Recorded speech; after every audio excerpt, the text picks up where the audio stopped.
pour, euh, pour un rêveur. Non, je ne suis pas un rêveur, mais je suis un prêtre sensible.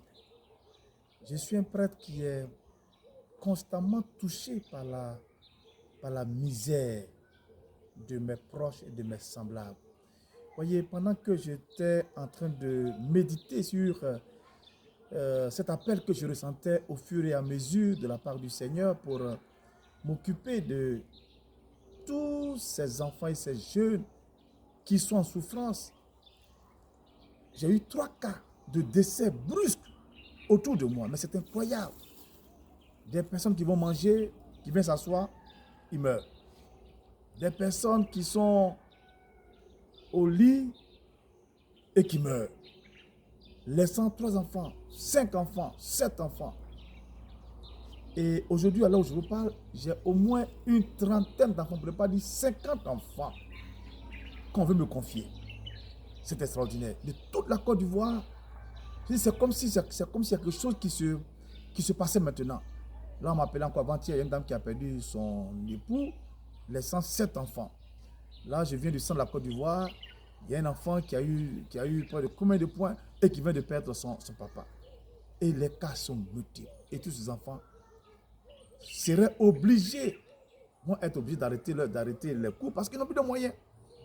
Et moi, mon souci aujourd'hui, c'est qu'avec mes meilleurs moyens, comme j'aime souvent le dire à mes paroissiens, même s'il faut que je vende ma soutane, je suis prêt à vendre ma soutane, toutes mes soutanes. C'est m'a parler, mais pour que, au moins, que les enfants aient à l'école, du nord au sud, de l'est à l'ouest, que les enfants aillent à l'école, qu'ils mangent et qu'ils soient dans les mêmes conditions qu'ils avaient que lorsque leur père était en vie, bien leur soutien.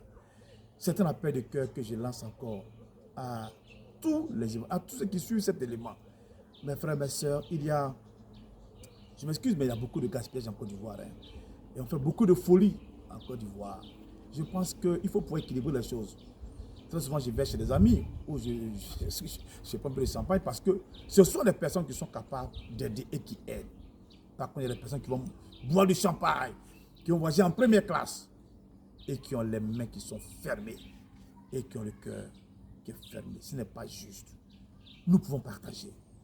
Nous pouvons faire des choses. Si on se met tous ensemble, on peut offrir à tous ces enfants, on peut les prendre en charge. On peut offrir une année scolaire à quelqu'un, à un orphelin. On peut offrir une prise en charge à une orpheline. On peut le faire. Dans ce pays, il y en a qui ont des moyens. Même si on n'a pas les moyens, avec le cœur, on peut faire certaines choses. Et donc, je lance un appel de cœur à tout le monde pour me rejoindre. Pour me rejoindre. Les plans sont déjà là. Les projets sont déjà là. Là, je suis en train de construire un centre qui va accueillir au moins une trentaine de personnes. Parce qu'il y a plusieurs types de projets. Il y a un projet où les enfants sont pris en charge dans leur maison, où on les scolarise. Il y a le projet où, en vacances, bien dans le congé, ils viennent me rejoindre dans le centre. Et il y a ce projet où ces enfants sont carrément pris en charge dans le centre. Donc, je compte avoir une capacité au moins d'ici 2 ans, au moins de 100 places. Et puis construire un collège qui va pouvoir, un collège social, un lycée social qui va pouvoir les scolariser, leur donner toute l'affection avec des familles que je suis en train de répertorier, au moins pour que vraiment ces enfants se sentent aimés.